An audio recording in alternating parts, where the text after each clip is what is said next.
Hai, bertemu lagi di video kita tentang pola kepribadian. Tahukah Anda bahwa ada satu pola kepribadian yang istilahnya mungkin cukup sering disalahartikan, di mana orang-orang ini dianggap tidak memiliki minat untuk bersosialisasi. Sebagai misal, ada yang mengajak party-party dan dia menolak untuk ikut. Maka yang mengajak orang tersebut akan berkata, "Ah, kamu mah ansos." Ya, kepribadian itu adalah antisosial.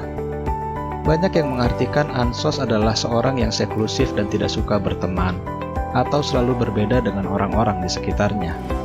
Namun, menjauh dari pergaulan dan malu untuk bergaul sebetulnya bukanlah suatu perilaku antisosial, karena perilaku antisosial itu adalah perilaku yang berlawanan dengan prososial atau perilaku menolong. Perilaku antisosial adalah perilaku yang erat dengan tindakan kriminal dan pelanggaran hukum, bahkan pada taraf ekstrim erat dengan psikopat dan sosiopat. Apakah betul? Pada taraf tertentu ada betulnya, tetapi jangan lupa bahwa pola kepribadian bergerak dalam sebuah spektrum normal hingga abnormal. Mungkin beberapa dari kita akan kaget, pada taraf normal yang adaptif, seorang yang memiliki pola kepribadian antisosial justru memiliki ciri khas dan kualitas pribadi yang mengagumkan. Bahkan pada taraf normal, seseorang dengan pola kepribadian antisosial sering dipuji dan mendapatkan reward dari lingkungan, seperti sifat mandiri, berani, dan tangguh. Bahkan para ahli psikologi kepribadian menggambarkan seorang antisosial bagaikan para petualang. Penjelajah super terkenal bernama Christopher Columbus adalah seorang antisosial. Para antisosial adalah orang-orang yang berani memiliki pikiran berbeda, senang tantangan dan mencintai kebebasan. Mereka memiliki ambisi dan kompetitif. Bagi mereka hanya ikan mati yang mengikuti arus. Mereka berani untuk melakukan hal-hal yang tidak umum pada masanya. Sifat maskulin mereka menjadi idaman para lelaki. Namun memang betul jika kualitas ini tanpa kendali yang baik akan berujung pada sifat impulsif dan destruktif. Individu dengan pola kepribadian antisosial cenderung memiliki masalah dalam berempati kepada orang lain, yang mana mengarah pada resiko melanggar hak-hak orang lain hingga melanggar norma dan hukum.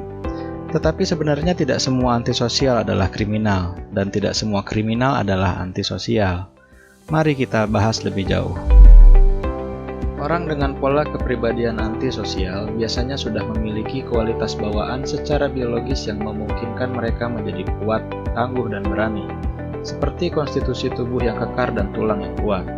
Mereka ditemukan memiliki hormon testosteron yang tinggi. Hormon ini dikatakan sebagai hormon pertumbuhan karakteristik tubuh laki-laki, seperti kekuatan tulang dan otot, distribusi lemak, produksi sel darah merah, serta dorongan seksual.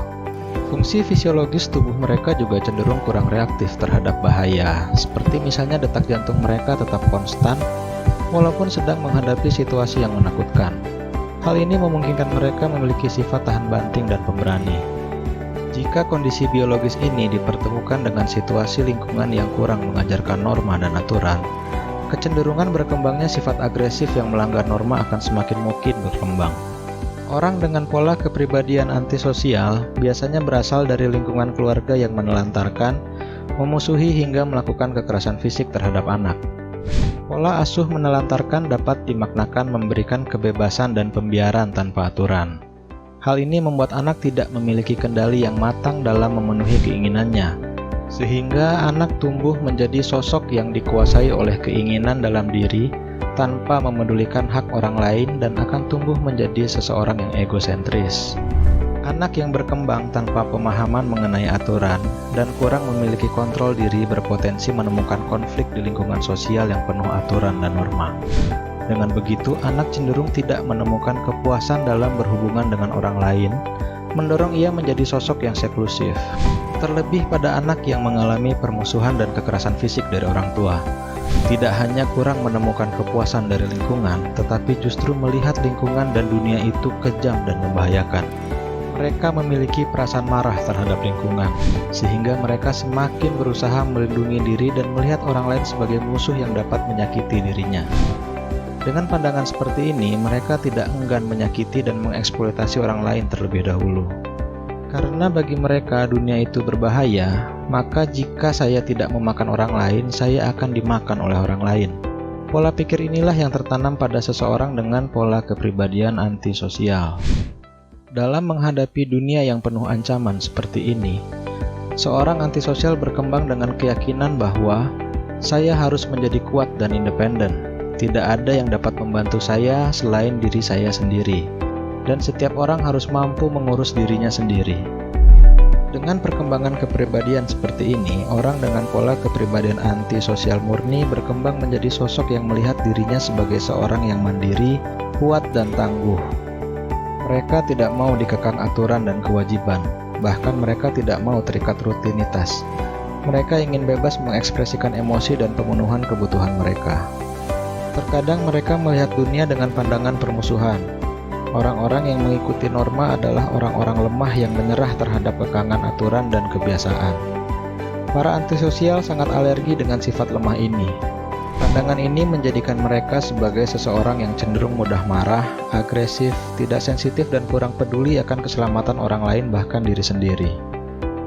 Dalam lingkungan, orang dengan pola kepribadian antisosial cenderung menampilkan perilaku tidak sabar, bertindak berdasarkan dorongan keinginan sesaat, dan gagal memahami adanya konsekuensi atas perilakunya. Sebagai contoh, ketika mereka marah, mereka bisa menyerang pada saat itu juga. Mereka gagal memahami konsekuensi bahwa mereka membuat orang lain celaka, bahkan merusak diri sendiri, apakah karena berurusan dengan hukum atau karena dia juga terkena serangan dari orang yang dihadapinya. Dalam berhubungan dengan orang lain, para antisosial cenderung bersikap seenaknya, hingga melanggar hak orang lain dan membuat mereka sulit dipercaya dan diandalkan, terutama untuk mengikuti perintah. Ketika menghadapi masalah, para antisosial cenderung kurang mampu mengendalikan perasaan dan perilaku mereka. Mereka akan kemukakan kemarahan dan kekecewaan dengan ekspresi yang terbuka, tanpa adanya perasaan bersalah jika menyinggung, bahkan hingga menyakiti orang lain. Tidak heran jika mereka cenderung menjadi seseorang yang kasar. Ketika mereka marah, tidak aneh jika mereka akan mengamuk atau memaki orang lain. Karena kerasnya sikap para antisosial dalam melawan dunia, mereka rentan mengalami kekecewaan. Kekecewaan mereka biasanya karena merasa dunia tidak berubah walaupun mereka telah melawan sekuat tenaga dan telah sia-sia menjalani hidup yang keras. Perasaan ini erat kaitannya dengan gangguan mood, terutama depresi. Namun bentuk depresi dari antisosial biasanya berupa perilaku dramatis memaki-maki orang lain dan lingkungan. Para antisosial juga rentan terhadap gangguan kecemasan, namun jarang mengalaminya dalam jangka yang panjang.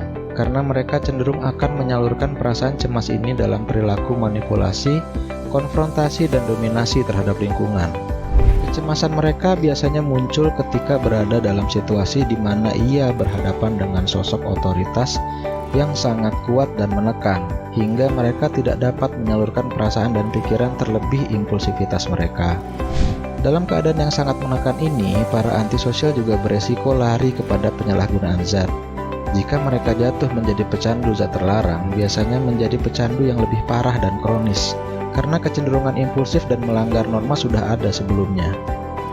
Semakin ekstrim pada spektrum antisocial personality disorder atau APD, atau istilah lamanya adalah psikopati, digambarkan dengan kriteria seperti berulang kali melakukan tindakan melanggar hukum, menggunakan daya tipu terhadap orang lain seperti berbohong untuk mendapatkan keuntungan dan kepuasan diri, sangat impulsif, kurang pikir panjang, dan kadang tanpa perencanaan, agresif dan mudah tersulut amarahnya sehingga sering terlibat perkelahian dan kericuhan. Secara konsisten menunjukkan perilaku tidak bertanggung jawab seperti meninggalkan pekerjaan dan kewajiban, kurang menunjukkan adanya rasa penyesalan. Sedangkan pada pola yang lebih adaptif, seorang dengan pola kepribadian antisosial tidak melanggar norma dan aturan, tetapi mereka akan memegang teguh nilai-nilai yang ada pada dirinya. Ketika nilai-nilai yang ada pada dirinya bertentangan dengan norma dan aturan, maka dia akan mempertanyakan norma dan aturan tersebut. Mereka tidak akan secara terbuka memanipulasi, berbohong, dan menipu orang lain untuk mendapatkan apa yang dia inginkan. Tetapi ketika mereka menginginkan sesuatu, mereka akan memutarbalikkan fakta, sehingga mereka mendapatkan keuntungan. Sebagai contoh, dalam kerja kelompok, mereka tahu bahwa mereka harus bekerja sama dengan orang lain. Tetapi ketika arah kerja kelompok itu tidak sesuai dengan harapannya, maka seseorang dengan kepribadian antisosial akan berusaha menunjukkan data dan fakta yang sejalan dengan keinginan mereka, sehingga orang lain akan bekerja sesuai dengan apa yang diharapkan. Selain itu, dalam berhubungan dengan orang lain, seseorang dengan pola kepribadian antisosial pada taraf normal adalah orang-orang yang asertif dan terbuka. Kecenderungan menantang yang mereka miliki tidak muncul dalam bentuk yang tanpa perencanaan dan melanggar aturan, tetapi muncul dalam keberanian mengambil resiko. Kecenderungan impulsif biasanya tetap terlihat, tetapi tidak dilakukan dengan cara melanggar norma dan aturan. Mereka adalah orang-orang yang menikmati saat ini dibandingkan dengan menabung untuk masa depan. Untuk menghadapi dan membantu individu dengan pola kepribadian antisosial harus dibangun dulu ikatan yang sangat genuine, hingga melampaui keinginan klien antisosial untuk memanipulasi ikatan tersebut. Karena bagi mereka, terapi dan konseling hanyalah bentuk kekangan lain untuk mengendalikan mereka. Para antisosial sejak awal sudah memiliki pandangan tidak mungkin ada orang lain yang tulus membantu mereka. Dominasi atas mereka perlu disampaikan dengan kehangatan, bahkan ketika mereka melanggar, hukuman diberikan dengan cara memperhatikan kesejahteraan mereka dan disampaikan dengan cara yang sungkan namun tetap harus konsisten. Demikianlah gambaran pola kepribadian antisosial. Jika ingin mengetahui gambaran pola perilaku lain, teman-teman bisa cek di bagian deskripsi. Jangan lewatkan video kami selanjutnya dengan mensubscribe channel ini. Silahkan tinggalkan komentar jika ada pertanyaan atau saran. Serta klik like dan bantu share ya jika video ini dirasa bermanfaat.